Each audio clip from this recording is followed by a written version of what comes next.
लाहौर के एक मौलवी साहब हैं जो फ़ोन पर दम करके पथरी का इलाज करते हैं फ़ी सबीलिल्लाह। मेरे अपने किसी रिश्तेदार ने दम करवाया, इनसे तीन दिन तक बाद में जब अल्ट्रासाउंड कराया तो एक पथरी भी नहीं थी। टोपी ड्रामा है ये, मेरे सामने फजूल किस्म की बातें ना किया करो। असल में लोगों के पास वो रिपोर्टें होती हैं जिनकी पथरी ख़त्म हो गई, जिनकी पथरी ख़त्म नहीं हुई उनकी रिपोर्टें कोई नहीं बताएगा आपको। तो पथरी एक ऐसी चीज़ है, बाज़ दफ़ा रिपोर्ट में आती है, बाज़ दफ़ा रिपोर्ट में नहीं भी आती। ये ऐसे वाक़यात हैं।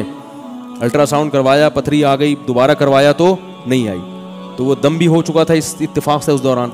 आप खुद सेंस इस्तेमाल करें कि अगर पथरी का ऐसा इलाज दरियाफ्त हो चुका होता, आगा खान वाले आज सबसे पहले उन रूहानी टोपी ड्रामे को हायर करते कि यार हम बेवकूफ़ हैं, ऑपरेशन कर करके लोगों की पथरियाँ निकाल रहे हैं, आप प्लीज़ आएँ, मुंह मांगे पैसे देंगे आपको।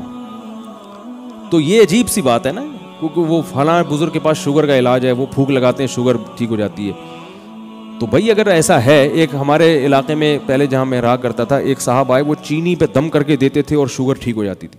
चीनी पे शुगर, और फिर वो केला खिलाते थे, एक केला, उसके बाद जिंदगी भर केला नहीं खाना। वो ऐसे ड्रामेबाजियाँ होती हैं ताकि लगे मरीज को कि कुछ हो रहा है। तो वो शुगर नहीं, सॉरी, दमे का इलाज करते थे।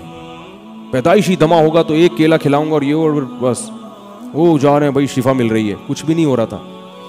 होता ये है कि किसी एक आदमी की रिपोर्ट आ जाती है कि वो दमा ख़त्म हो गया, वो साथ साथ ही बड़े होशियार होते, कहते हैं इलाज भी जारी रखें आप। तो 100 में एक आदमी तो वैसे ही ठीक होता ही हो अल्लाह की कुदरत से, तो वो फिर अपने खाते में डाल लेते हैं। फिर रश लग जाता है। जब एक दफ़ा रश लग गया ना कहीं, अब उस रश को भगाना।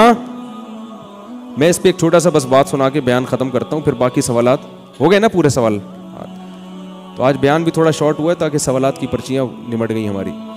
हम जब स्कूल में पढ़ते थे, बहुत सारे तजर्बे हमने स्कूलों में किए हैं। बड़ी मज़े की ज़िंदगी होती है स्कूल की, बहुत याद आते हैं स्कूल की जो ज़िंदगी है ना। तो स्कूल में ये होता था कि ड्रामे ये होता था कि कोई लड़का क्या करता था, आके खड़ा हो जाता था, ऐसे कोई रस्सी फेंकी हुई जैसे सांप है, ये मरा हुआ सांप अगर बच्चे को नज़र आ जाए ना, वो तो ऐसे भागते हैं जैसे पता नहीं क्या देख लिया। वो होती रस्सी थी। अब 4-5 शरारत करते थे कि भाई देखी कि रस्सी है, तो 4-5 और आ गए, उनको देखा देखी 4-5 और आ गए। अब जब थोड़ा सा जब मजमा लगा ना, तो सबको पता चल गया है कुछ भी नहीं। तो अब उन्होंने सोचा कि हमें जब बेवकूफ़ बनाया तो हम भी पिछले वालों को बेवकूफ़ बनाया। तो अबे ये गशदा, अबे इतना बड़ा सांप, अबे ये। अब क्या है कि वो जो पहले वाले थे वो तो निकल लेते थे, और बाद में फिर मजमा शुरू, पब्लिक आ रही है, इतना बड़ा मजमा। अब लोगों को इससे गरज नहीं कि है क्या, आप लोगों भाई कुछ तो है ना, जब इतने लोग हैं कुछ तो है ना। ये जो नए नए होटल खोलते हैं ना, 3 दिन तक फ्री खाना क्यों खिलाते हैं? एक दफा रश तो लगे, रश लग गया, फिर खाना अच्छा हो बुरा हो, एक दफा दुकान चल पड़ी, शोहरत हो जाती।